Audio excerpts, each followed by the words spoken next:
ఎన్నికల్లో తరిమి కొట్టడానికి ప్రజలంతా సిద్ధంగా ఉన్నారని ప్రకాశం జిల్లా జనసేన అధ్యక్షుడు రియాజ్ అన్నారు.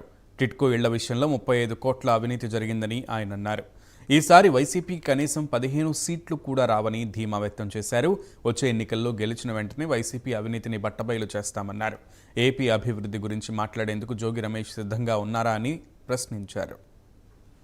ఈడీ ద్వారా విచారణ జరపమని మోడీ గారికి లేఖ రాస్తే ఈడీ అంటేనే ఈ రాష్ట్ర ముఖ్యమంత్రి జగన్మోహన్ రెడ్డికి ప్యాంట్లు కూడా తడిసిపోతున్నాయి.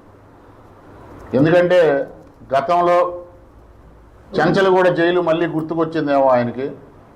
ప్యాంట్లు తడిసిపోయి ఆ శాఖ మంత్రి అయినటువంటి ఆయన పాలేరు జోగి రమేష్ ఆ శాఖ మంత్రి ఈరోజు ప్రెస్ మీట్లోకి వచ్చి పవన్ కళ్యాణ్ గారు అడిగినటువంటి అవినీతి మీద సమాధానం చెప్పలేక పవన్ కళ్యాణ్ గారి మీద అవాకులు చవాకులు పేలుస్తున్నారు.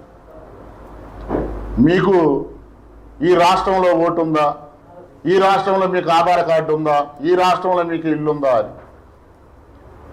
అసలు నువ్వు ఈ రాష్ట్రానికి మంత్రి ఎలా అయ్యావు, ఎమ్మెల్యేలు అయ్యావు అని మేము అడుగుతున్నాం. ఒరే సన్నాసి దద్దమ్మ, నిన్ను అడిగిందేంటి?